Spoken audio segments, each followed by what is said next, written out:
Selamat datang dan jumpa kembali di cerita Mbak Q Jam. Apa jadinya jika kasih sayang tulus seorang istri dibalas dengan tamparan keras di depan umum? Hanya karena sebuah gelang emas seharga 50 juta, Jaka tega menjatuhkan talak kepada Andrini, istrinya sendiri. Jaka tidak pernah tahu bahwa gelang itu adalah sebuah pengorbanan terakhir istrinya demi memenuhi ancaman gila sang ibu mertua, Ibu Silpa. Namun, di balik kemilau emas itu, tersimpan misteri besar tentang pengkhianatan masa lalu yang siap menghancurkan segalanya. Mari kita simak kisah penuh air mata dan pembalasan yang elegan. Suasana rumah terasa sangat mencekam pagi itu. Andrini berjalan perlahan menuju kamar ibu mertuanya, Ibu Silpa, sambil membawa nampan berisi bubur hangat dan obat-obatan. Di dalam kamar yang remang-remang, Ibu Silpa tampak terbaring lemah dengan wajah yang dibuat sepucat mungkin. Suara rintihannya terdengar menyayat hati seolah nyawanya berada di ujung tanduk. Andrini meletakkan nampan itu di meja samping tempat tidur dan mencoba menyentuh kening ibu mertuanya untuk memastikan suhu tubuhnya.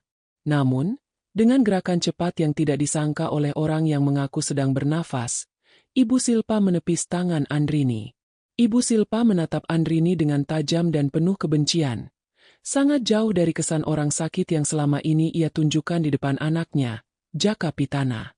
Ibu Silpa mulai berbicara dengan nada yang ditekan namun penuh ancaman.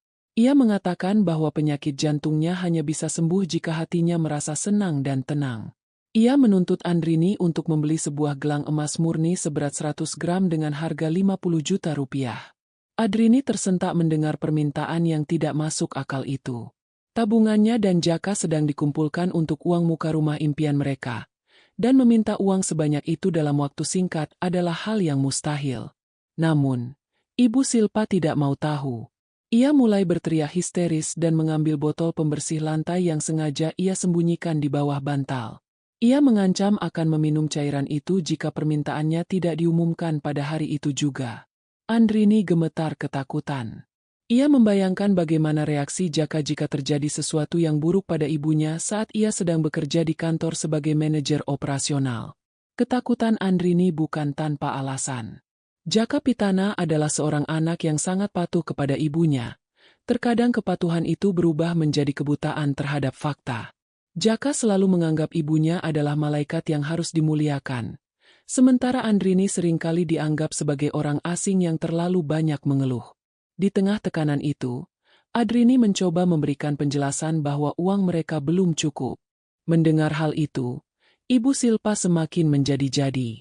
Ia turun dari tempat tidur dan berlari balkon lantai 2, sambil berteriak bahwa menantunya ingin dibunuh dengan cara membiarkan mati dalam sakit. Andrini mengejar dan memohon agar Ibu Silpa masuk kembali ke dalam rumah. Ia merasa terjepit di antara kewarasan dan ancaman gila yang sedang dimainkan oleh ibu mertuanya. Drama tersebut terhenti sejenak ketika ponsel Andrini berdering. Itu adalah pesan dari direktur utama di tempat kerjanya yang menanyakan laporan bulanan. Namun Andrini tidak bisa fokus. Pikirannya hanya sekilas pada bagaimana caranya meredakan kemarahan Ibu Silpa.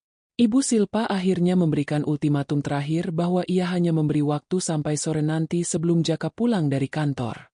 Jika memastikan gelang itu tidak ada di tangannya, Jaka akan melihat mayat ibunya terbujur kaku di ruang tamu. Andrini merasa dunianya runtuh. Ia tahu bahwa Ibu Silpa sangat menyukai pergaulan sosialita dan sering merasa minder saat berkumpul dengan teman-temannya, karena tidak memiliki perhiasan semahal milik mereka.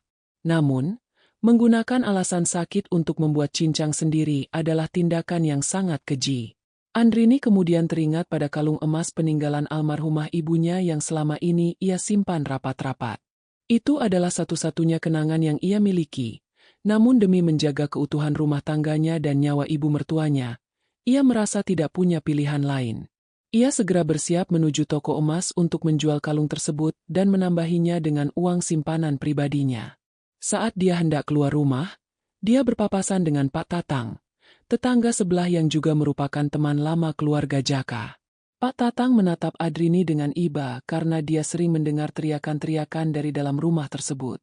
Pak Tatang sempat ingin menegur, namun Andrini hanya tersenyum tipis dan mengangkut pergi dengan mata yang sembab. Di toko emas, Andrini menyerahkan perhiasannya dengan tangan gemetar. Pemilik toko emas melihat kesedihan di mata Andrini, namun ia tetap menjalankan transaksi secara profesional. Setelah mendapatkan uang yang cukup, Andrini segera membeli gelang emas besar yang diinginkan oleh Ibu Silpa. Ia merasa sesak karena harus mengorbankan harta terakhir ibunya demi sebuah momen besar. Sementara itu, di rumah, Ibu Silpa sudah berdandan rapi di dalam kamar, mengenakan bedak tipis agar tetap terlihat sedikit pucat, namun matanya bersinar penuh kemenangan. Ia sudah membayangkan betapa hebatnya ia saat memamerkan gelang itu kepada teman-temannya nanti sore. Andrini kembali ke rumah dengan perasaan hampa. Ia memberikan kotak perhiasan itu kepada Ibu Silpa. Seketika rasa sakit itu hilang, berganti dengan senyuman lebar yang mengerikan. Ibu Silpa langsung memakai gelang itu dan mematut dirinya di depan cermin, mengabaikan Andrini yang menangis di pojok ruangan. Tidak ada ucapan terima kasih. Yang ada hanyalah peringatan agar Andrini tidak menceritakan hal ini kepada Jaka sebagai bentuk pemerasan, melainkan sebagai hadiah sukarela dari seorang menantu yang berbakti. Andrini hanya bisa membalas meratapi nasibnya yang semakin tidak menentu di rumah itu. Ia tidak menyadari bahwa di luar sana, badai besar sedang mewujudkan kehancuran hidupnya tepat ketika suami menginjakan kaki di halaman rumah. Pagi harinya, suasana rumah terasa sangat berbeda bagi Andrini. Meski hatinya masih perih karena harus kehilangan kalung peninggalan ibunya, ia berusaha tetap tegar menjalaninya di rumah. Ibu Silpa tampak sangat segar dan tidak menunjukkan tanda-tanda sedikit sakit setelah mendapatkan gelang emas itu. Namun, keanehan muncul saat Ibu Silpa tiba-tiba mendesak Andrini untuk menemaninya ke pusat dunia terbesar di kota dengan alasan ingin mencari udara segar agar kesehatannya semakin membaik. Andrini yang merasa tidak enak hati mencoba menolak karena ada pekerjaan kantor yang harus diselesaikan dari rumah. Namun Ibu Silpa kembali menggunakan ancaman bahwa jantungnya mulai berdebar kencang lagi karena merasa diabaikan. Andrini akhirnya menyerah dan mengikuti keinginan ibu mertuanya. Sesampainya di mal, Ibu Silpa bukannya mencari tempat yang tenang, melainkan langsung menuju kawasan paling ramai di mana banyak orang berlalu lalang. Di sana, tanpa disangka-sangka, Ibu Silpa sudah mengatur rahasia pertemuan. Ia mengirimkan pesan singkat kepada Jaka Pitana yang saat itu berada di sekitar lokasi untuk keperluan dinas kantor sebagai manajer. Jaka yang memang sangat meyakinkan kesehatan ibunya segera datang menuju titik koordinat yang dikirimkan. Sementara itu, di dalam mal, Ibu Silpa mulai melancarkan aksinya dengan sangat lihai.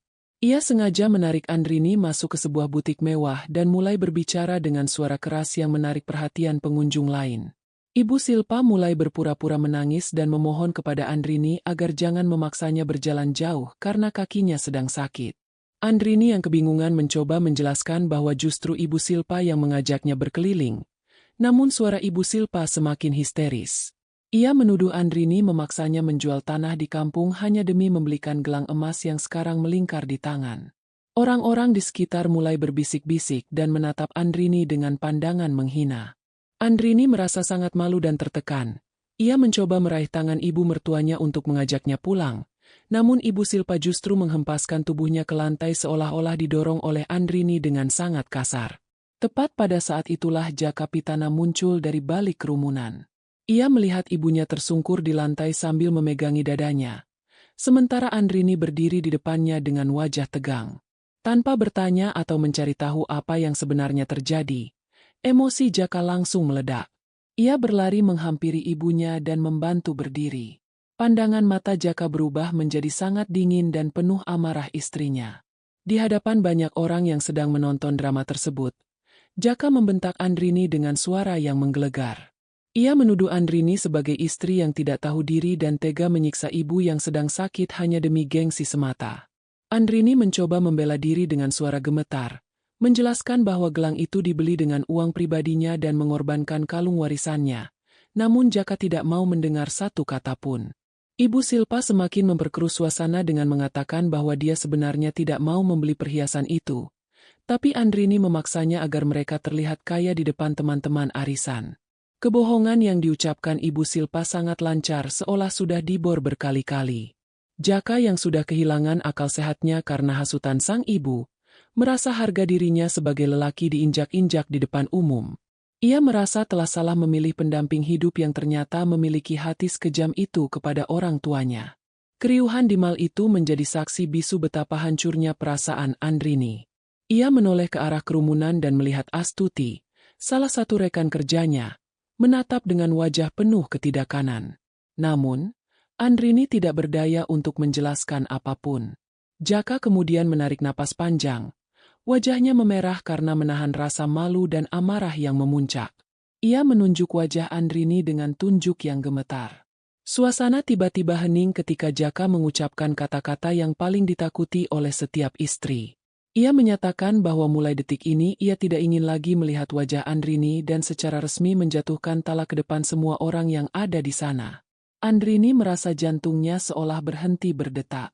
Ia tidak menyangka pernikahan yang ia jaga dengan penuh kesabaran akan berakhir dengan cara yang sangat tragis dan mencekik seperti ini. Ibu Silpa di balik pundak Jaka tampak menyenggingkan senyuman kemenangan yang sangat tipis. Sebuah senyuman yang hanya bisa dilihat oleh Andrini. Rasa sakit dikhianati oleh orang yang seharusnya melindunginya membuat Andrini teringat 1000 bahasa. Ia tidak menangis lagi, karena matanya seolah-olah sudah kering karena rasa kecewa yang luar biasa di dalam.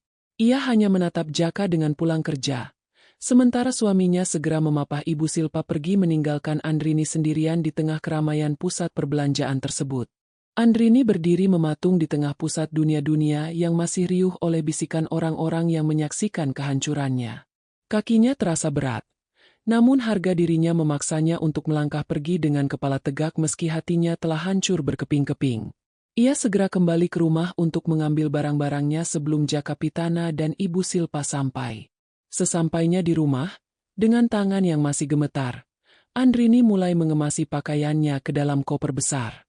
Namun, saat ia sedang mengotori laci di dekat meja rias, ia tidak sengaja menjatuhkan sebuah kotak kayu tua yang selama ini tersimpan di sudut paling belakang lemari milik mendiang ayah mertuanya. Kotak itu terkunci, tetapi karena terjatuh pada posisi yang salah, engselnya yang sudah berkarat itu patah. Di dalamnya terdapat beberapa lembar surat kusam dan sebuah buku catatan kecil yang sangat rahasia. Andrini ragu untuk membacanya. Namun satu nama yang tertulis di sampul buku itu membuatnya terhenyak. Nama ayah kandung Andrini. Dengan rasa penasaran yang bercampur dengan kecemasan, ia mulai membaca baris demi baris tulisan tangan almarhum ayah mertuanya. Ternyata, selama ini ada sebuah rahasia besar yang sengaja dikubur rapat-rapat oleh Ibu Silpa mengenai kematian ayah Andrini belasan tahun yang lalu. Dalam catatan itu terungkap bahwa ayah mertuanya sangat merasa bersalah karena telah membantu Ibu Silpa menutupi sebuah kasus penipuan besar. Ayah kandung Andrini dulunya adalah rekan bisnis ayah Jaka yang dikhianati secara licik oleh Ibu Silpa demi menguasai seluruh modal usaha. Akibat pengkhianatan itu, ayah Andrini jatuh bangkrut dan meninggal dunia karena serangan jantung akibat stres yang luar biasa. Ibu Silpalah otak di balik kehancuran keluarga Andrini, dan ia pula yang memaksa Jaka untuk menikahi Andrini hanya agar rahasia itu bisa diwaspadai dan dipastikan tetap terkubur selamanya di bawah kendali mereka. Andrini terduduk lemas di lantai kamar. Selama ini ia mengira pernikahannya dengan Jaka adalah atas dasar cinta yang tulus. Namun ternyata ia hanyalah sebuah jaminan agar dosa masa lalu mertuanya tidak tercium oleh siapapun. Ia teringat betapa kerasnya Ibu Silpa menentang setiap kali Andrini ingin bertanya tentang masa lalu kemitraan ayah mereka. Rasa marah kini mulai mengalahkan rasa sedihnya. Ia menyadari bahwa perlakuan buruk yang ia terima selama ini bukan sekadar ketidaksukaan biasa, melainkan cara Ibu Silpa untuk terus menekan Andrini agar tetap merasa rendah dan tidak punya kuasa untuk mengungkit apapun. Saat sedang berpikir, Andrini mendengar suara mobil Jaka masuk ke halaman rumah. Ia segera menyembunyikan catatan itu ke dalam tas pribadinya dan menutup koper dengan cepat. Benar saja, pintu depan terbuka dengan kasar dan Jaka masuk dengan wajah yang masih dipenuhi kemarahan. Ibu Silpa mengekor di belakang sambil berpura-pura masih lemas. Namun matanya yang tajam langsung mengarah ke lemari tua yang terbuka.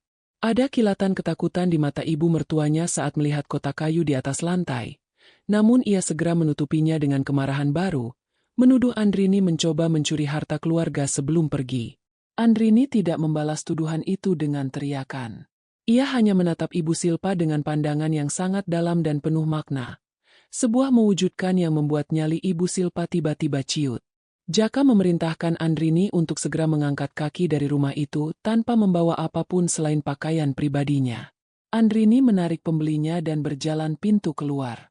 Sebelum melewati ambang pintu, ia berhenti dan menoleh ke arah Jaka. Ia mengatakan bahwa suatu saat Jaka akan sadar bahwa orang yang paling ia lindungi adalah orang yang telah merusak kehidupan banyak orang, termasuk kehidupan mereka sendiri.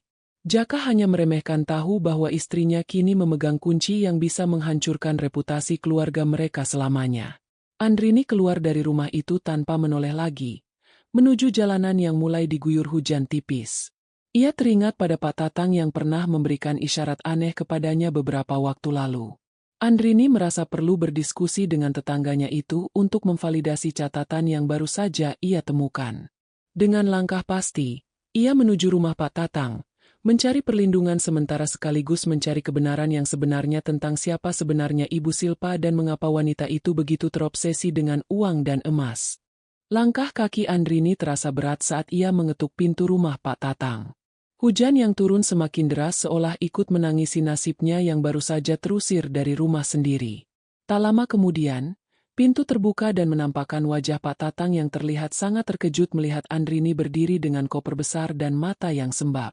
Tanpa banyak bicara, Pak Tatang segera mempersilakan Andrini masuk dan memberinya segelas teh hangat untuk menenangkan diri. Di ruang tamu yang sederhana itu, Andrini hanya menjawab 1000 bahasa sebelum akhirnya ia mengeluarkan buku catatan kecil yang ia temukan dari dalam tasnya. Melihat buku catatan itu, wajah Pak Tatang pucat. Ia menghela nafas panjang seolah beban yang selama ini ia simpan di pundaknya kini mulai terangkat. Pak Tatang mulai bercerita dengan suara rendah bahwa dia sebenarnya tahu segalanya. Ia adalah saksi hidup saat Ibu Silpa memalsukan tanda tangan ayah kandung Andrini dalam sebuah dokumen pengalihan aset penting belasan tahun silam. Pak Tatang selama ini bungkam karena diancam oleh keluarga Jakapitana. Namun kini setelah melihat Andrini diperlakukan sehina itu, ia merasa tidak bisa diam lagi. Ia menegaskan bahwa harta yang selama ini dinikmati oleh Jaka dan ibunya sebenarnya adalah hak milik keluarga Andrini yang dirampas secara paksa melalui kelicikan. Andrini mendengarkan penjelasan itu dengan dada yang sesak. Rasa marah yang sempat mereda kini membara kembali dengan lebih hebat. Ternyata, selama ia menantu menjadi di rumah itu, ia telah menghidupi orang-orang yang telah menghancurkan masa depan orang tuanya.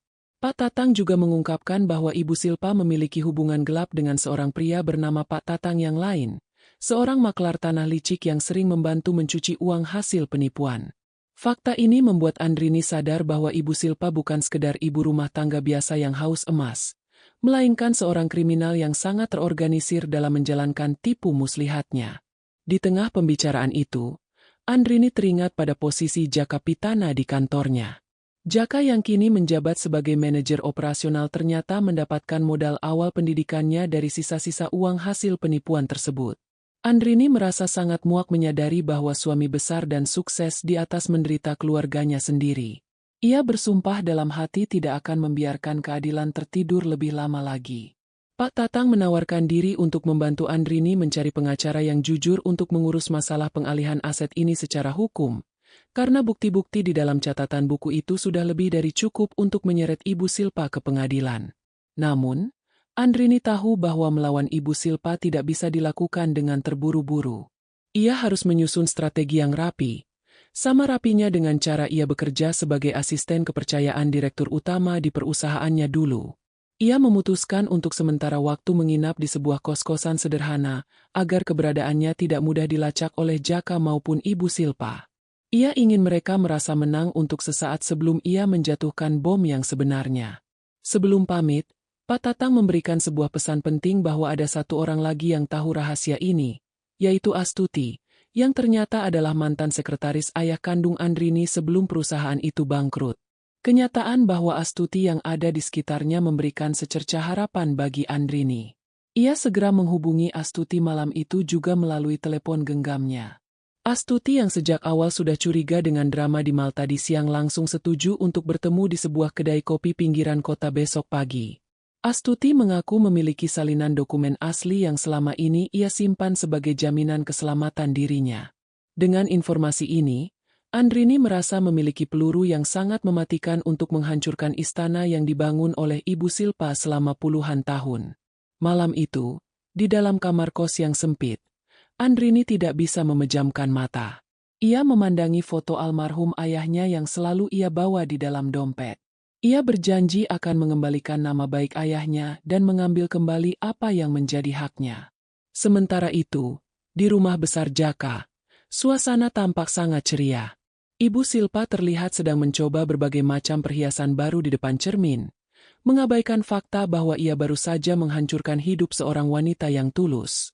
Jaka sendiri duduk di ruang tengah, mencoba meyakinkan dirinya bahwa tindakannya menjatuhkan talak adalah hal yang benar demi menutupi ibunya, tanpa sedikit pun menyadari bahwa badai besar sedang bergerak mendekati ke sekelilingnya. Pagi yang mendung menyambut Andrini saat ia melangkah menuju kedai kopi di pinggiran kota untuk menemui Astuti. Perasaannya campur aduk antara cemas dan bersemangat untuk menyusun kepingan teka-teki yang selama ini menyiksa hidupnya. Sesampainya di sana, ia melihat Astuti sudah duduk di sudut ruangan dengan wajah yang sangat serius. Tanpa banyak basa-basi, Astuti segera mengeluarkan sebuah peta berwarna coklat yang isinya tampak sangat rahasia. Ia menjelaskan bahwa selama belasan tahun ini ia merasa sangat berdosa karena telah menyimpan dokumen-dokumen yang menjadi bukti kuat pengalihan aset perusahaan ayah Andrini kepada Ibu Silpa secara ilegal. Astuti bercerita bahwa dulu ia dipaksa diam oleh Ibu Silpa dengan ancaman keselamatan keluarganya. Namun, setelah melihat bagaimana Andrini dipermalukan dan ditalak secara kejam oleh Jaka Pitana di depan umum, keberaniannya muncul kembali. Dalam dokumen tersebut, terlihat jelas bahwa Ibu Silpa menggunakan jaringan orang dalam untuk memalsukan tanda tangan kepemilikan saham sesaat setelah ayah Andrini jatuh sakit. Andrini membaca dokumen itu dengan tangan gemetar. Ia menyadari bahwa seluruh kekayaan yang dinikmati Jaka saat ini, termasuk posisinya sebagai manajer operasional di perusahaan besar, dihilangkan dari kejahatan besar yang dilakukan oleh ibunya sendiri. Saat mereka sedang berbincang, sebuah fakta mengejutkan lainnya terungkap.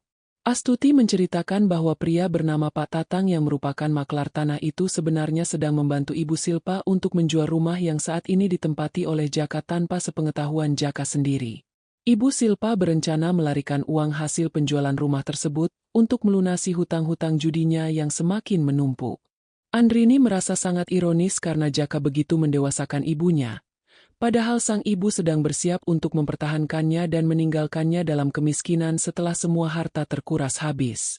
Andrini kemudian bertanya tentang sosok direktur utama di perusahaannya, karena ia mendengar kabar bahwa pimpinan tertinggi itu sedang mencari tahu tentang jejak keluarga Jaka untuk sebuah pekerjaan sama besar. Astuti menyarankan agar Andrini segera menemui direktur utama untuk memberikan bukti-bukti ini sebelum Jaka menandatangani kontrak kerjasama yang bisa memberikan keuntungan lebih besar bagi Ibu Silpa. Andrini tahu ini adalah kesempatan emasnya untuk melakukan pengukuran secara elegan. Ia tidak ingin lagi menangis meratapi nasib, melainkan ingin berdiri tegak sebagai pemilik sah dari aset-aset yang telah dicuri. Di sisi kota lain, Jaka Pitana mulai merasakan ada yang aneh dengan tingkah laku ibunya. Ibu Silpa sering sekali keluar rumah secara diam-diam dan pulang dalam keadaan marah-marah jika ditanya. Gelang emas 50 juta yang diperjuangkan Andrini pun sudah tidak pernah terlihat lagi di pergelangan tangan Ibu Silpa. Saat Jaka mencoba mencari tahu keberadaan perhiasan itu, Ibu Silpa hanya beralasan bahwa gelang itu sedang dibersihkan di toko emas. Jaka yang masih dibutakan oleh rasa hormat yang berlebihan berusaha untuk tetap percaya, meski di dalam hati mulai tumbuh benih-benih keraguan yang sangat mengganggu pikiran. Andrini dan Astuti sepakat untuk membawa kasus ini ke jalur hukum melalui bantuan seorang pengacara senior yang merupakan kerabat Pak Tatang. Mereka menyusun strategi untuk membiarkan Ibu Silpa melangkah lebih jauh dalam merencanakan menjual rumah agar mereka bisa menangkapnya dalam tindakan kriminal yang nyata. Andrini merasa kekuatannya kembali pulih saat ia menyadari bahwa ia tidak sendirian lagi dalam perjuangan ini. Ia kini memiliki saksi, dokumen, dan dukungan moral yang kuat untuk mengungkap kedok wanita yang selama ini ia anggap sebagai ibu mertua yang suci. Pertemuan itu berakhir dengan sebuah kesepakatan rahasia yang sangat krusial.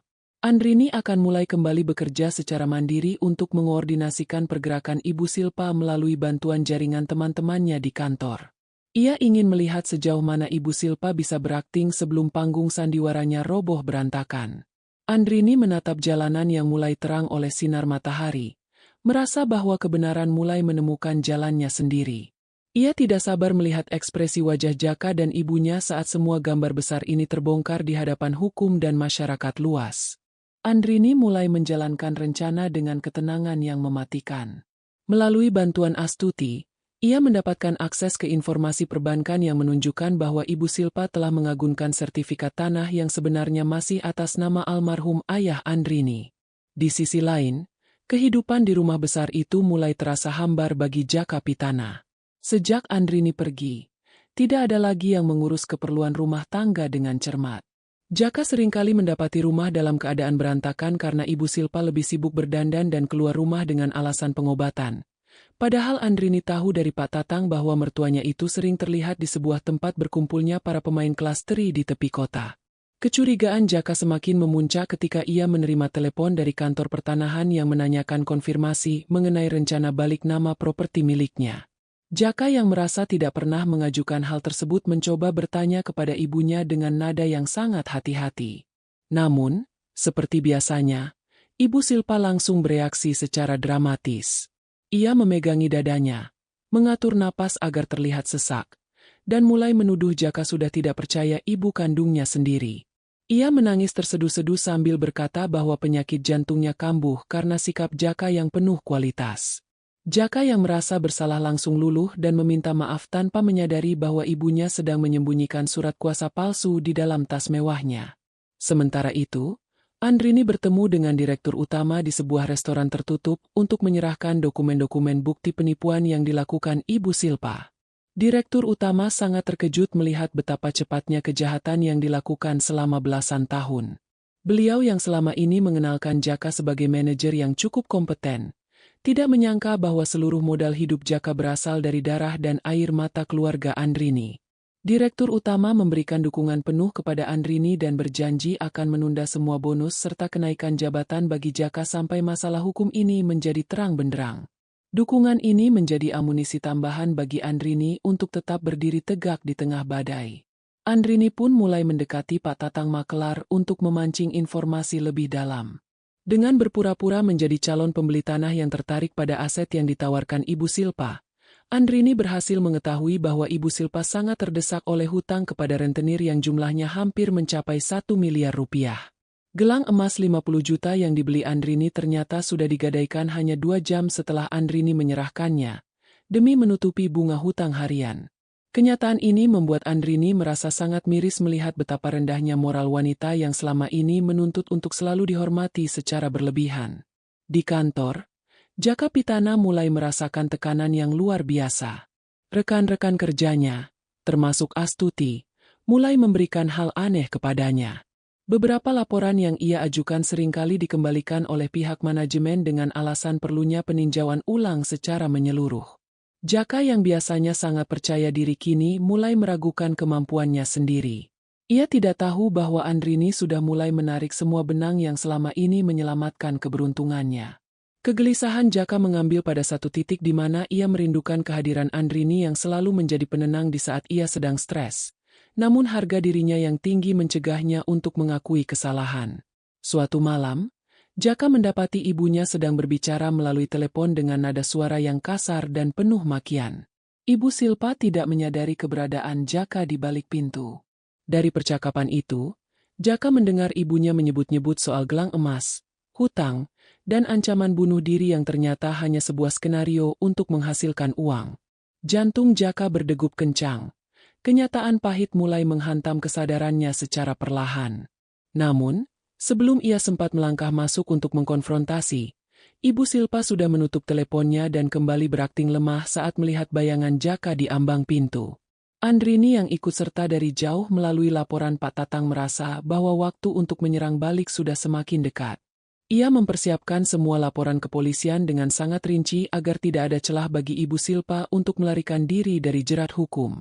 Ia ingin Ibu Silpa merasakan apa yang dirasakan ayahnya dulu, yaitu kehilangan segalanya dalam sekejap karena pengkhianatan orang terdekat. Andrini menatap langit malam dengan perasaan yang jauh lebih tenang, Mengetahui bahwa istana pasir yang dibangun Ibu Silpa di atas penderita orang lain kini mulai retak dan siap runtuh sepenuhnya tertiup angin keadilan. Ketegangan di dalam rumah besar itu semakin menjadi ketika Jaka Pitana mulai memperhatikan perubahan drastis pada gaya hidup ibunya. Meski Ibu Silpa selalu beralasan sedang sakit jantung, ia seringkali terlihat bugar saat tiba di telepon dengan seseorang yang ia panggil sebagai Pak Tatang Maklar. Jaka yang kini berhenti sebagai manajer operasional mulai menerapkan ketelitian pekerjaannya di rumah. Ia secara diam-diam memeriksa laci obat ibunya dan menemukan bahwa botol-botol obat yang selama ini diklaim sebagai obat jantung mahal ternyata hanya berisi vitamin biasa yang harganya sangat murah. Rasa kecewa mulai membayangkan di hati Jaka. Namun ia masih berusaha menyangkal kenyataan bahwa ibu kandungnya sendiri telah membohonginya selama bertahun-tahun. Di sisi lain, Andrini semakin gencar mengumpulkan bukti melalui bantuan Astuti. Mereka berhasil mendapatkan rekaman suara saat Ibu Silpa merencanakan sandiwara bunuh diri di mal tempo hari. Dalam rekaman itu, terdengar jelas suara Ibu Silpa yang tertawa renyah sambil mengatakan betapa bodohnya Jaka karena begitu mudahnya percaya pada aktingnya. Andrini yang mendengarkan rekaman itu merasa ulu hatinya sangat perih. Ia tidak menyangka bahwa pengorbanan kalung warisan ibu dan harga dirinya yang dihancurkan di depan umum hanyalah bahan lelucon bagi Ibu Silpa. Namun, rasa sakit itu justru membuat tekad Andrini semakin membaja untuk segera mengakhiri semua kezaliman ini melalui jalur hukum yang sah. Puncak kemunculan Jaka terjadi ketika seorang penagih hutang datang ke kantornya. Pria bertubuh besar itu menanyakan keberadaan Ibu Silpa karena sudah 3 bulan tidak membayar bunga pinjaman yang jumlahnya sangat fantastis. Jaka yang merasa tidak pernah berhutang kepada siapapun merasa sangat malu di depan bawahannya. Ia segera menelepon ibunya. Namun Ibu Silpa lagi-lagi menggunakan senjata andalannya yaitu sesak napas dan ancaman akan mengakhiri hidup jika Jaka terus menekannya dengan pertanyaan-pertanyaan kasar. Untuk pertama kalinya, Jaka tidak langsung luluh. Ia mematikan telepon dengan perasaan muak yang tak terbendung, menyadari bahwa pengabdian butanya selama ini telah dimanfaatkan dengan sangat keji. Andrini yang mengetahui kejadian di kantor Jaka melalui Astuti merasa inilah saatnya untuk memberikan kejutan kecil. Ia mengirimkan sebuah amplop coklat tanpa nama ke kantor Jaka yang berisi salinan kwitansi pegadaian gelang emas 50 juta rupiah. Di dalam amplop itu juga terdapat catatan kecil yang menjelaskan bahwa gelang tersebut digadaikan tepat 2 jam setelah kejadian talak di mal. Jaka yang menerima amplop itu hampir jatuh pingsan di kursi kerjanya. Ia memandangi kertas itu dengan tangan gemetar. Teringat bagaimana ia menampar Andrini karena mengira istrinya telah mengambil uang keluarga. Padahal kenyataannya istrinya justru sedang berkorban untuk menutupi borok ibunya. Malam itu, Jaka pulang dengan langkah gontai. Ia melihat Ibu Silpa sedang asyik menghitung tumpukan uang di ruang tamu, namun saat melihat Jaka masuk, dengan kecepatan luar biasa Ibu Silpa langsung menyembunyikan uang itu dan kembali berakting merintih kesakitan di sofa. Jaka hanya berdiri diam di ambang pintu, menatap ibunya dengan formulir kosong yang sangat dingin. Ia bertanya dengan suara rendah mengenai keberadaan gelang emas milik Andrini. Ibu Silpa mulai bersilat lidah, mengatakan bahwa gelang itu dicuri oleh Meringkuk saat ia sedang pingsan karena sakit jantungnya kambuh. Kebohongan yang keluar begitu lancar membuat Jaka merasa sangat jijik pada wanita yang melahirkannya itu. Tanpa berkata apa-apa lagi, Jaka masuk ke dalam dan mengunci diri. Ia mulai teringat pada kata-kata terakhir Andrini sebelum pergi dari rumah, bahwa suatu saat ia akan sadar siapa orang yang sebenarnya paling ia lindungi. Penyesalan mulai menusuk jantung Jaka seperti ribuan jarum. Ia menyadari telah membuang permata yang tulus demi membela seorang manipulator yang memiliki harta. Sementara itu, Andrini sedang bersama pengacaranya untuk memfinalisasi laporan penipuan dan pemalsuan dokumen. Ia memastikan bahwa semua bukti sudah sangat kuat sehingga Ibu Silpa tidak akan punya sedikit pun ruang untuk berkelit saat polisi datang menjemputnya nanti. Andrini merasa bahwa waktu untuk bersembunyi sudah berakhir. Ia bersiap untuk muncul kembali di hadapan Jaka dan Ibu Silpa, bukan sebagai istri yang lemah dan tertindas, melainkan sebagai sosok yang akan meruntuhkan seluruh kenangan mereka. Ia tahu bahwa kebenaran memang terkadang datang terlambat, namun saat ia datang, ia akan menyapu bersih semua kepalsuan yang ada. Dengan bantuan direktur utama yang sudah memberikan lampu hijau, Andrini akan mengambil kembali semua aset perusahaan ayah yang selama ini dikuasai secara ilegal oleh Ibu Silpa, sekaligus memberikan pelajaran berharga tentang apa arti dari sebuah kesetiaan dan kejujuran. Andrini melangkah masuk ke lobi kantor pusat dengan penuh percaya diri. Mengenakan suasana formal yang elegan, ia tidak lagi terlihat seperti wanita yang hancur karena talak di pusat dunia. Kehadirannya menarik perhatian banyak karyawan, termasuk Jaka Pitana yang kebetulan berada di lobi untuk menyambut tamu penting. Mata Jaka terbelalak melihat Andrini berjalan ditemani direktur utama menuju ruang rapat utama. Jaka mencoba mendekat untuk menegur, namun langkahnya dihentikan oleh petugas keamanan. Ia hanya bisa melihat kejanggalan saat Andrini masuk ke ruangan yang hanya diperuntukkan bagi jajaran petinggi perusahaan tersebut. Di dalam ruangan, Andrini memaparkan seluruh bukti kejahatan Ibu Silpa di depan direktur utama dan dewan komisaris. Ia menunjukkan bagaimana aset perusahaan dialihkan secara ilegal menggunakan dokumen palsu. Astuti yang hadir sebagai saksi kunci memberikan pernyataan yang semakin menyudutkan posisi keluarga Jaka. Direktur utama sangat kecewa dan memutuskan untuk segera membekukan posisi Jaka sebagai manajer operasional sampai masalah hukum ini selesai. Andrini merasa puas. Namun ia tahu ini barulah awal dari kehancuran total yang harus dialami oleh orang-orang yang telah bertahan hidup. Sementara itu, di rumah besar, Ibu Silpa sedang panik karena Pak Tatang tiba-tiba menghilang dan tidak bisa dihubungi. Ternyata, Pak Tatang sudah lebih dulu diamankan oleh pihak berwajib atas laporan Andrini mengenai pencucian uang. Ibu Silpa mencoba mencari surat-surat berharga di lemari orang tuanya. Namun ia hanya menemukan kotak kayu yang sudah kosong. Ia mulai merasa ada yang tidak beres dan segera menghubungi Jaka untuk meminta bantuan. Namun, Jaka yang saat itu sedang lemas karena baru saja dihentikan sementara dari jabatannya, tidak mengangkat telepon dari ibunya. Jaka duduk di taman kantor dengan menghilangnya kehampaan, meratakan kesempurnaannya yang terlalu percaya pada drama sakit jantung sang ibu. Tak lama kemudian, sebuah mobil polisi datang ke kantor Jaka. Mereka membawa surat panggilan untuk pemeriksaan terkait kasus pemalsuan dokumen yang melibatkan ibu. Jaka merasa dunianya benar-benar berhenti. Ia dibawa ke kantor polisi untuk dimintai keterangan sebagai saksi sekaligus pihak yang menikmati aliran dana hasil penipuan tersebut. Di kantor polisi, Jaka bertemu dengan Andrini yang sedang duduk tenang bersama pengacaranya. Jaka mencoba bersujud memohon maaf. Namun Andrini hanya menemuinya dengan mengirimkan datanya tanpa emosi. Andrini mengatakan bahwa maaf tidak akan bisa mengembalikan nyawa ayahnya yang hilang karena stres akibat pengkhianatan Ibu Silpa. Kabar mengenai pemeriksaan Jaka dan Ibu Silpa cepat menyebar di lingkungan tempat tinggal mereka. Pak Tatang tetangga memberikan kesaksian tambahan kepada polisi tentang perilaku buruk Ibu Silpa selama bertahun-tahun. Ibu Silpa yang akhirnya dijemput paksa oleh polisi di rumahnya, masih sempat melakukan akting pingsan dan sesak napas. Namun, petugas medis yang memeriksa menyatakan bahwa kondisi fisiknya sangat sehat dan tidak ada tanda-tanda penyakit jantung seperti yang selama ini ia klaim. Topeng kesucian yang selama ini dipakai Ibu Silpa benar-benar terlepas di depan banyak pasang mata tetangga yang selama ini merasa tertipu oleh kejahatannya. Jaka yang melihat ibunya diborgol hanya bisa menangis sesenggukan. Ia menyadari bahwa seluruh hidupnya selama ini dibangun di atas fondasi yang sangat rapuh. Ia teringat bagaimana ia menampar Andrini demi membela wanita yang ternyata seorang kriminal ulung. Rasa malu dan sesak memenuhi dadanya.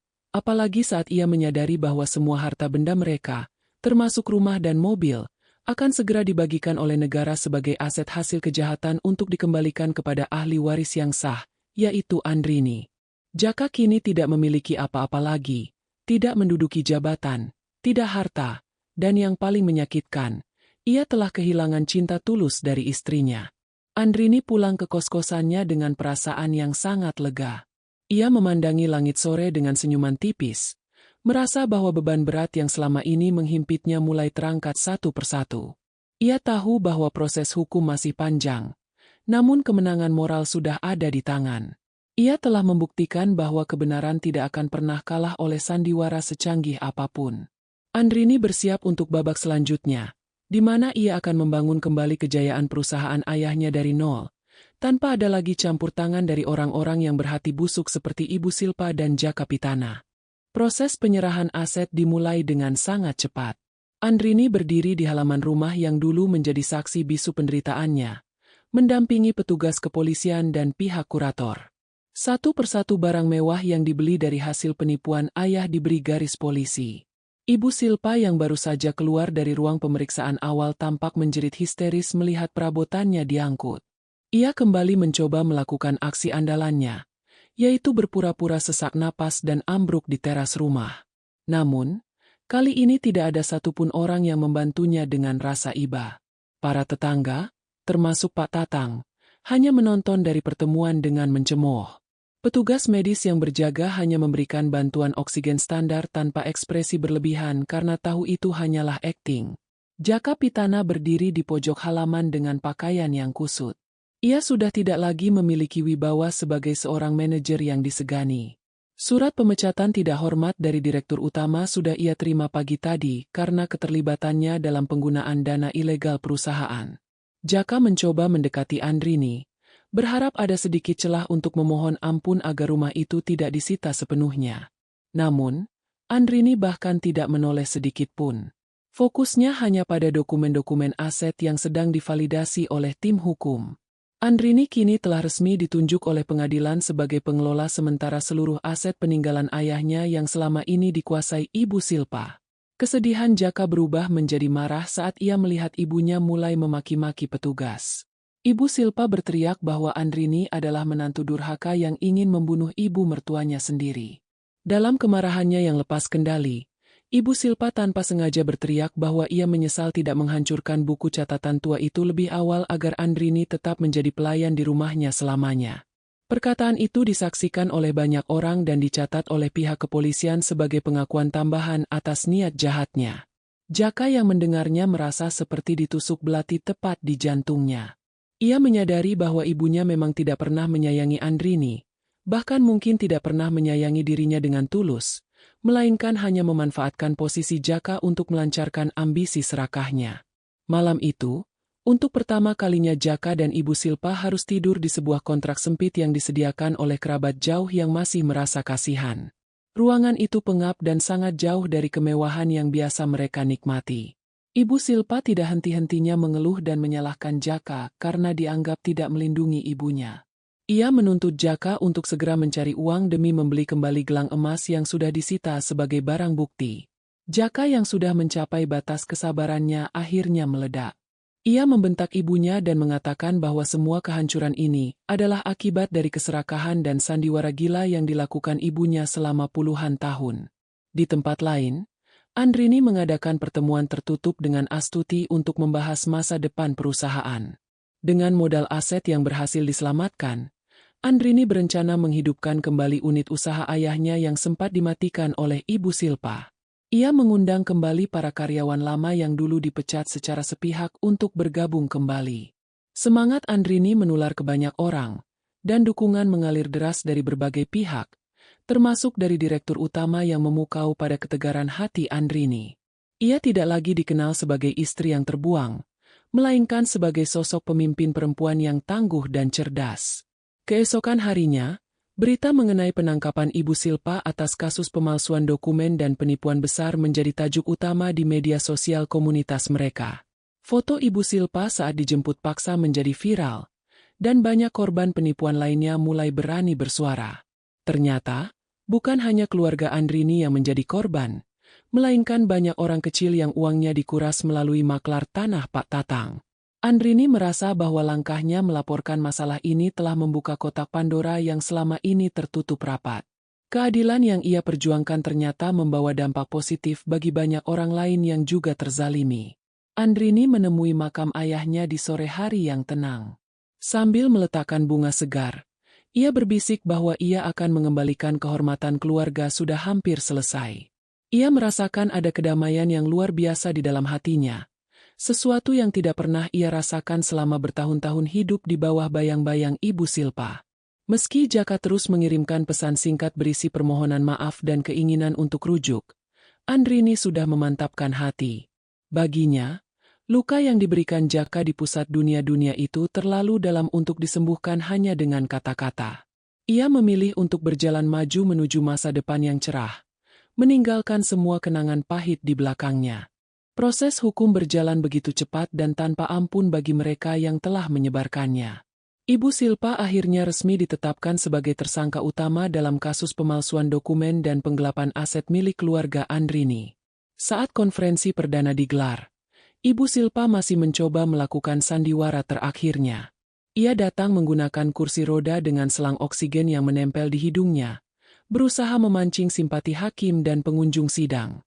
Namun, jaksa umum memerintahkan dengan sigap menghadirkan tim dokter independen yang menyatakan bahwa seluruh tanda-tanda vital Ibu Silpa sangat normal. Hakim pun memberikan teguran keras karena dianggap memenuhi martabat kesejahteraan. Andrini hadir di ruang sidang sebagai saksi pelapor dengan penampilan yang sangat berwibawa.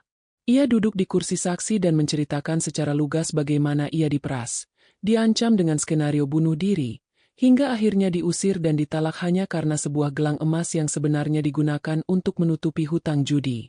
Jaka Pitana yang duduk di bangku pengunjung hanya bisa menundukkan kepala sedalam-dalamnya. Setiap kata yang keluar dari mulut Andrini terasa seperti cambukan bagi Jaka. Ia melihat sendiri bagaimana wanita yang dulu ia remehkan kini berdiri dengan martabat yang jauh lebih tinggi dari ibunya yang terus meronta-ronta menyalahkan orang lain. Puncak konferensi terjadi ketika Astuti menyerahkan bukti rekaman percakapan antara Ibu Silpa dan Pak Tatang Maklar. Dalam rekaman itu, Ibu Silpa secara eksplisit mengakui bahwa ia telah membunuh semangat hidup ayah Andrini secara perlahan dengan cara menghancurkan bisnisnya dari dalam. Mendengar hal itu, tiba-tiba Jaka Pitana berdiri dan berteriak histeris, tidak menyangka bahwa ibunya sejahat itu. Jaka segera diamankan oleh petugas keamanan. Sementara Ibu Silpa mulai menangis ketakutan karena dia tahu tidak ada lagi celah untuk berbohong.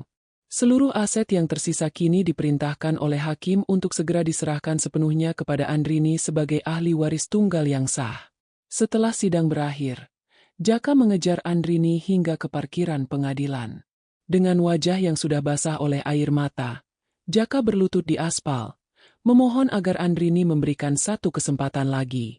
Ia berjanji akan bekerja sebagai apa saja asal bisa kembali mendampingi Andrini dan menebus kesalahannya. Jaka mengaku bahwa sejak kehilangan Andrini, hidupnya hancur berantakan. Ia tidak lagi memiliki pekerjaan sebagai manajer, rumahnya sudah disita, dan kini ia harus tinggal di sebuah kamar sewa yang sempit dan kumuh. Namun, Andrini hanya menatap Jaka dengan mengosongkan, tanpa kebencian namun juga tanpa cinta yang tersisa. Andrini berkata dengan tenang bahwa ia sudah memaafkan Jaka, namun maaf itu tidak berarti mengembalikan posisi Jaka sebagai suaminya. Ia menjelaskan bahwa kepercayaan yang sudah hancur tidak bisa direkatkan kembali hanya dengan air mata penyesalan. Andrini mengingatkan Jaka tentang rasa panas di pipinya saat Jaka menamparnya di depan umum demi membela ibunya. Rasa sakit fisik itu sudah hilang, namun rasa sakit di jantung telah mengubah Andrini menjadi wanita yang berbeda. Ia meminta Jaka untuk berhenti mengejarnya dan mulai belajar menjadi pria yang lebih bijaksana dalam menilai kebenaran sebelum bertindak kejam pada orang lain. Ibu Silpa akhirnya mendapatkan hukuman penjara yang cukup berat atas tindakan pidana yang ia lakukan. Saat berangkat menuju mobil tahanan, ia masih sempat memaki-maki Jaka karena dianggap tidak bisa membiayai pengacara yang handal untuk membebaskannya. Jaka hanya bisa terdiam melihat ibunya dibawa pergi, menyadari bahwa wanita itu tidak pernah benar-benar mencintainya, melainkan hanya sekedar dijadikan alat pemuas ambisinya. Kehidupan mewah yang mereka banggakan selama ini musnah tak bersisa, berganti dengan kehinaan yang harus menjadi tanggung jawab mereka di mata masyarakat. Malam itu, Jaka kembali ke kontrak kecilnya dengan perasaan yang sangat hampa. Ia melihat foto pernikahannya dengan Andrini yang sempat ia selamatkan dari tumpukan barang sitaan. Ia menyadari bahwa harta yang paling berharga sebenarnya bukanlah gelang emas atau jabatan direktur utama, melainkan kehadiran seorang istri tulus yang selalu ada di sebelahnya. Namun, semua itu sudah terlambat. Jaka harus menerima kenyataan bahwa ia kini hidup dalam kemiskinan dan kesendirian. Sebuah hukuman yang jauh lebih berat daripada jeruji besi manapun. Sementara itu, Andrini mulai merencanakan peresmian kembali perusahaan ayahnya dengan semangat baru yang penuh harapan. Waktu terus berjalan, dan hukum alam mulai menunjukkan keadilannya secara nyata. Andrini kini telah resmi menjabat sebagai direktur utama di perusahaan peninggalan almarhum ayahnya yang berhasil ia bangun kembali dari puing-puing kehancuran. Dengan manajemen yang bersih dan transparan, perusahaan itu berkembang jauh lebih pesat dibandingkan saat masih dikuasai secara ilegal oleh keluarga Jaka. Andrini tidak hanya memulihkan aset materi, tetapi juga memulihkan martabat keluarganya selama belasan tahun diinjak-injak oleh kelicikan. Ia menjadi sosok yang sangat dihormati di kalangan pebisnis, namun tetap rendah hati dan sering melakukan kegiatan sosial untuk membantu para lansia yang terlantar. Kontras dengan kesuksesan Andrini, kehidupan Jaka Pitana kini berada di titik nadir. Setelah kehilangan jabatannya sebagai manajer dan seluruh harta bendanya disita, ia kesulitan mendapatkan pekerjaan baru karena rekam jejaknya yang buruk terkait kasus hukum ibunya. Jaka kini bekerja serabutan, mulai dari menjadi pengemudi ojek hingga buruh panggul di pasar saat malam hari, demi mengumpulkan biaya hidup dan biaya tambahan untuk ibu di dalam penjara. Setiap hari, ia harus membahas sinis dari orang-orang yang dulu menghormatinya. Tubuhnya yang dulu tegap kini tampak kurus dan kusam, mencerminkan beban batin yang luar biasa berat yang harus ia pikul setiap saat. Kondisi Ibu Silpa di dalam penjara pun sangat memprihatinkan. Tanpa kemewahan, tanpa pelayan, dan tanpa perhiasan emas yang bisa ia pamerkan, ia sering mengamuk dan menyalahkan semua orang atas nasibnya. Penyakit jantung yang dulu selalu ia gunakan sebagai senjata sandiwara, kini justru benar-benar mulai menyerangnya karena stres yang berkepanjangan dan rasa dengki yang tidak kunjung datang pada melihat keberhasilan Andrini. Ia sering merintih memanggil nama Jaka untuk membawakannya makanan enak, namun Jaka seringkali datang dengan tangan hampa karena uangnya hanya cukup untuk membayar sewa kamar kontrakan yang sangat sempit dan panas. Suatu hari, Jaka memberanikan diri datang ke kantor Andrini dengan pakaian yang sangat sederhana, hampir terlihat seperti pengemis jika dibandingkan dengan para karyawan di sana. Ia tidak bermaksud meminta uang, melainkan hanya ingin memberikan sepucuk surat permohonan maaf yang tulus tanpa embel-embel ingin kembali. Jaka harus menunggu berjam-jam di lobi, tempat di mana ia dulu sering berdiri dengan penuh asap. Saat Andrini keluar dari lift bersama para stafnya, Jaka hanya bisa menunduk ke dalam-dalam. Ia melihat Andrini yang begitu bersinar dan berwibawa, sangat jauh jangkauannya dari kehidupan Jaka yang kini penuh dengan debu dan peluh. Astuti yang kini menjadi orang kepercayaan Andrini mengambil surat itu dari tangan Jaka. Andrini terdiam sejenak, menatap mantan suaminya itu dengan rasa iba, namun tidak ada lagi getaran cinta di matanya. Andrini kemudian berinvestasi astuti untuk memberikan sejumlah uang bantuan melalui yayasan sosial miliknya agar Jaka bisa memiliki modal usaha kecil-kecilan. Jaka bantuan menangis terseduh-seduh saat menerima itu, menyadari bahwa wanita yang pernah ia tampar dan ia maki-maki justru menjadi satu-satunya orang yang masih peduli pada kelangsungan hidupnya di tengah dunia yang mulai meninggalkannya. Malam itu, Jaka membacakan surat balasan singkat dari Andrini di kamar kontraknya yang hanya diterangi lampu redup. Dalam surat itu, Andrini menegaskan bahwa ia telah memaafkan semua kesalahan masa lalu, namun ia juga meminta Jaka untuk berhenti menoleh ke belakang. Andrini menyatakan bahwa masa depan mereka sudah berada di jalan yang berbeda dan tidak akan pernah bersilangan lagi. Jaka meremas surat itu sambil terisak, menyadari bahwa hukuman yang terberatnya bukanlah kemiskinan, melainkan kenyataan bahwa ia telah membuang bidadari demi membela iblis. Ia kini harus hidup dengan bayang-bayang penyesalan yang akan menghantuinya hingga sisa usianya. Di sisi lain, Ibu Silpa mendapatkan kabar bahwa permohonan bandingnya ditolak secara mentah-mentah oleh pengadilan tinggi. Ia jatuh pingsan di selnya setelah mendengar berita itu. Saat tersadar, ia hanya melihat dinding beton yang dingin dan jeruji besi yang kokoh. Tidak ada lagi gelang emas 50 juta di tangan. Yang ada hanyalah kulit keriput yang gemetar karena ketakutan akan masa depan yang gelap. Ibu Silpa mulai menyadari bahwa semua emas di dunia tidak akan bisa membeli kembali kedamaian jiwa yang telah ia tukar dengan keserakahan. Ia kini harus menjalani sisa hidupnya dalam kekecewaan, terasing dari dunia luar yang pernah ia tipu dengan sangat keji. Pagi yang cerah menyinari gedung perkantoran megah yang kini sepenuhnya menjadi milik keluarga Andrini. Hari itu adalah peringatan 1 tahun kembalinya perusahaan ke tangan ahli waris yang sah. Andrini berdiri di balkon ruang kerja yang luas, menatap pemandangan kota dengan perasaan yang sangat tenang. Ia tidak lagi menyimpan dendam, karena waktu telah memberikan jawaban yang paling adil atas segala penderitaan yang pernah ia lalui. Di meja kerja, Terdapat foto mendiang ayah yang tampak tersenyum, seolah merestui setiap langkah yang diambil Andrini untuk memulihkan kehormatan nama besar mereka. Seluruh karyawan bekerja dengan penuh semangat, menciptakan suasana kekeluargaan yang selama ini hilang di bawah kepemimpinan Jaka Pitana yang penuh tekanan. Di sudut kota lain, Jaka Pitana sedang sibuk menata dagangan di gerobak kecilnya. Dengan modal usaha pemberian Yayasan Andrini, ia kini menjual nasi bungkus di pinggir jalan dekat sebuah area konstruksi. Ia bangun sebelum subuh setiap hari untuk memasak sendiri, sebuah pekerjaan yang dulu selalu ia serahkan sepenuhnya kepada Andrini tanpa pernah mengucapkan terima kasih. Keringat membasahi keningnya, dan tangan yang dulu halus kini mulai kasar dan kapalan. Namun, Jaka merasa jauh lebih tenang dengan kehidupan sederhananya yang sekarang. Ia tidak lagi harus berakting atau menutupi apapun demi menjaga gengsi sosial yang semu. Ia menyadari bahwa kejujuran, meskipun pahit dan membawa kemiskinan, jauh lebih ringan dipikul daripada kemewahan yang dibangun di atas darah orang lain. Sore harinya, Jaka pergi ke rumah sakit penjara untuk menjenguk ibunya. Kondisi Ibu Silpa sudah sangat lemah. Penyakit kulit yang parah membuat wajahnya tidak lagi cantik dan kusam, sementara jantungnya sering berdegup tidak karuan karena rasa cemas yang kronis.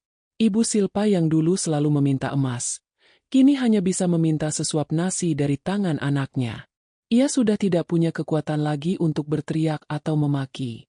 Saat Jaka menyuapinya dengan sabar, Ibu Silpa meneteskan air mata penyesalan yang sesungguhnya. Ia mengakui semua kesalahannya dan memohon agar Jaka menyampaikan permohonan maafnya kepada Andrini sekali lagi. Jaka hanya mengangguk pelan, menyadari bahwa meskipun kata maaf telah diucapkan dan diterima, takdir mereka sudah tidak bisa lagi diputar kembali ke masa lalu. Andrini yang mendengar kabar tentang memburuknya kesehatan Ibu Silpa dari Astuti, memutuskan untuk datang berkunjung secara rahasia. Ia tidak ingin ada publikasi atau drama yang mengikutinya. Saat ia berdiri di depan bangsal tempat Ibu Silpa dirawat, suasana mendadak hening. Ibu Silpa yang melihat sosok Andrini langsung menangis terseduh-seduh, berusaha meraih tangan menantu yang dulu ia sia-siakan. Andrini memegang tangannya dengan lembut, memberikan maaf yang paling tulus tanpa ada sedikit pun rasa benci. Ia membisikkan bahwa ia sudah melupakan semua kejadian di mal dan semua pemerasan yang pernah terjadi. Mendengar itu, Ibu Silpa tampak lebih tenang, seolah beban berat yang selama ini mengikat kerahasiaan perlahan terlepas. Setelah kunjungan itu, Andrini berpapasan dengan Jaka di lorong rumah sakit. Mereka berhenti sejenak, saling berpandangan dalam keheningan yang panjang. Jaka sekali lagi menundukkan kepala sebagai tanda hormat kepada wanita yang kini menjadi direktur utama sukses tersebut. Tidak ada kata-kata ingin kembali yang keluar dari mulut Jaka, karena ia tahu martabatnya sudah tidak sebanding lagi dengan Andrini. Ia hanya mendoakan agar Andrini selalu bahagia dan mendapatkan pendamping yang jauh lebih baik dari dirinya di masa depan. Andrini hanya tersenyum tipis, sebuah senyuman yang menandakan bahwa ia sudah benar-benar merdeka dari kenangan buruk bersama Jaka. Mereka berpisah di persimpangan jalan rumah sakit, masing-masing menuju kehidupan yang telah mereka pilih. Panggung sandiwara itu kini telah benar-benar ditutup. Andrini pulang ke rumahnya yang nyaman, disambut oleh kasih sayang dari orang-orang tulus yang kini sekitarnya. Ia menyadari bahwa kebahagiaan sejati bukanlah terletak pada gelang emas seharga 50 juta rupiah, melainkan pada ketenangan hati yang jujur dan keberanian untuk bangkit dari kehancuran. Ia telah membuktikan bahwa kebaikan akan selalu menemukan jalannya, dan kezaliman akan selalu berakhir dengan kepiluan. Andrini memejamkan mata dengan damai, siap menyambut hari esok sebagai wanita mandiri yang tidak akan pernah lagi membiarkan siapapun menginjak-injak harga dirinya. Kehidupan terus berputar seperti roda yang adil. Jaka tetap dengan gerobak kecilnya, belajar arti tanggung jawab setiap harinya, sementara Ibu Silpa menjalani sisa masa tahanannya dengan beradaptasi di bawah bimbingan rohani di penjara. Tidak ada lagi pertemuan di antara mereka sebagai sebuah keluarga, karena ikatan itu telah putus saat talak diucapkan di tengah keramaian mal. Namun, kesadaran dan pengobatan yang lahir dari penderitaan menjadi pelajaran berharga bagi semua orang yang menyaksikan drama kehidupan mereka. Cerita tentang gelang emas dan talak buta itu berakhir dengan satu pesan moral yang abadi, bahwa kejujuran adalah harta yang paling mahal yang tidak bisa ditukar dengan emas seberat apapun.